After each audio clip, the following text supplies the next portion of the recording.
What's going on, guys? Today is, I think, 120.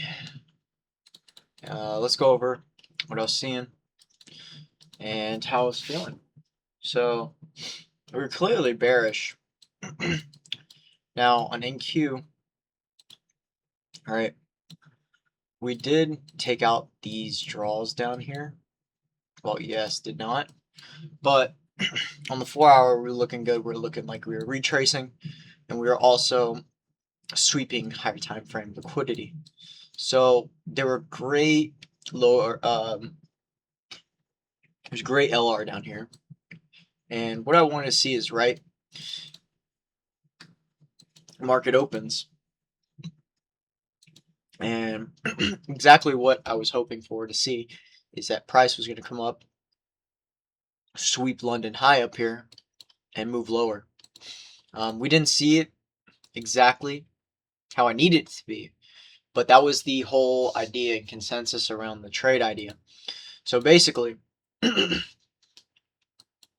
got exactly just that. We swept these highs, and then we ended up breaking structure on the 5-minute down to the downside, which is exactly what I needed. But we missed retracement confluences. Now, I was looking for an equilibrium retracement within this leg here, and or even, down here, which this line is. Looks like we barely tapped it and we ran down, but never hit my draws and liquidity until just now. It was already 10:30 by then.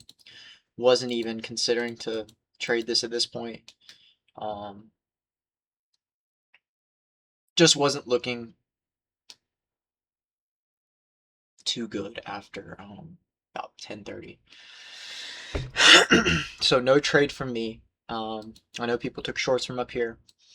And, I've been doing good with not feeling as much FOMO because I understand the move. I understand how people could have taken this trade today up at these highs. But then again, it is not my strategy.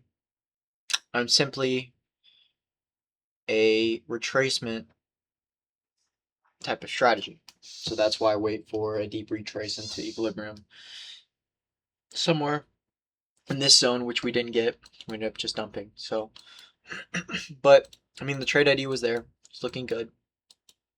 We were bullish on the 1 hour, so if we did want to come down before presenting anything or within my the time that I trade, we could have definitely taken longs off this if we were able to. Price is now just dumping, which is crazy. But yeah, nothing from me. Didn't get exactly what I needed to even enter a trade. We got a lot of confluence to consider a trade, but like I said, these are all my draws and liquidity. I would really just wanted to trade to here, but we clearly didn't get anything until just now. So, been focusing on me rather than what I see in social media and the trades that people take on social media, because that indirectly and subconsciously affects you on the chart. Notice that over time, that especially when I'm scrolling and I'm seeing all these people take these trades and they're winning and they're getting payouts, it makes you want to rush the process. It makes you want to take trades that are not within your discretion, within your strategy, within your system. And at that point, you're just gambling. Now, I can't say trading isn't somewhat of a gamble, or what do you call it? Betting, because you're betting on where price is going to go, right? But the difference between gambling and betting is that you always start out with a 50-50% probability with the market. It's either going to go up or down. So now with gambling, you got blackjack, you got poker, baccarat, slots. The probability of those are very low. under 50%. So this, at least you can have a logical reasoning and confluence. Of course, this is definitely a form of gambling, but you have seen high success rate compared to real gambling in casinos with this, and multiple people, multiple millionaires have been created just from trading. So I believe that this, yes, is a type of gambling, but you are gambling with probability that you have tested, that you know about, and that gives you a different edge compared to the casino. Now, if you want to enter trades willy-nilly, go ahead, man. Go ahead, because that is gambling. This, you need to have logical reasoning and understanding to place a bet. And I think that is more hopeful than simply entering a trade with no reason, you know? But that is just me just chatting. Like I said, today no trades. Had a great trade idea, played out how I expected, didn't play out within my time, didn't give me a retracement. So was very level-headed today. I was a bit distracted, I will say, because price wasn't presenting anything to even catch my attention. But that's besides the point. I'm not going to sit here and make excuses because of price. I wasn't paying attention, was a little distracted, but luckily today was not my strategy, not my probability.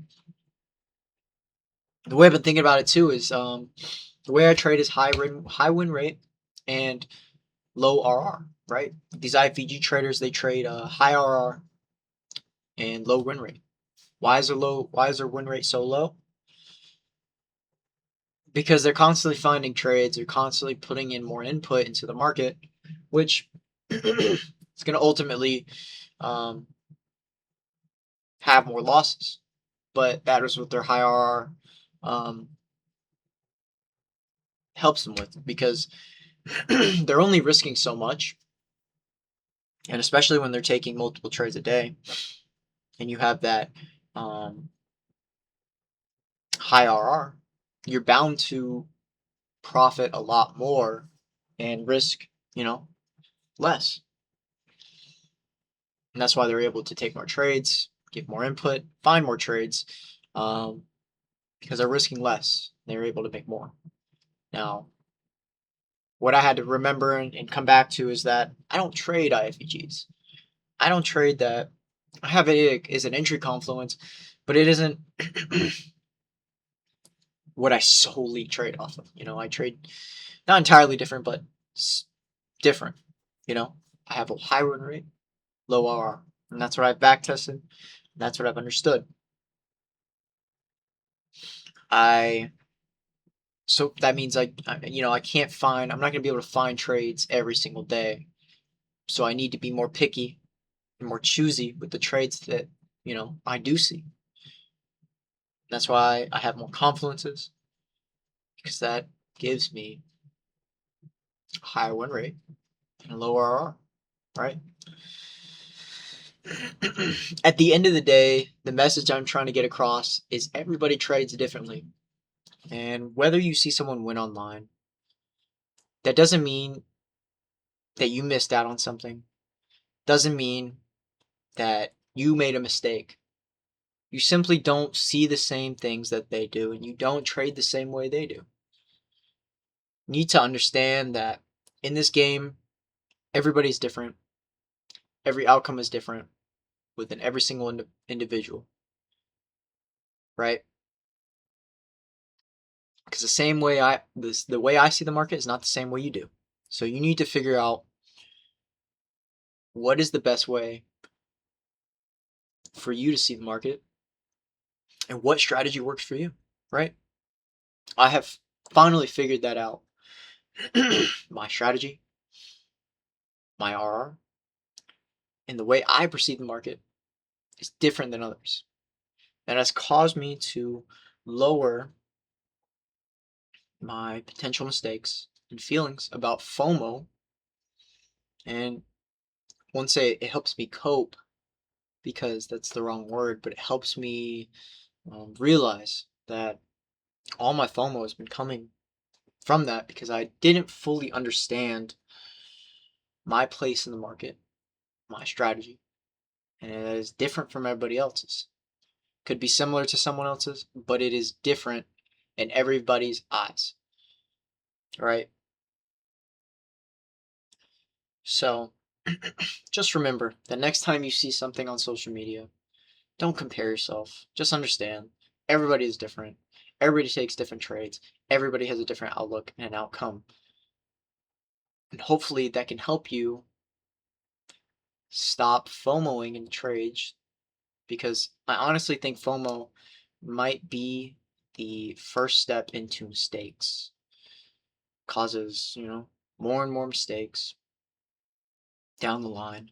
And at the end of the day, you just need to realize that FOMO is the start of it all. And if you can find that out at the beginning, it will help you in the long run to stop making so many mistakes.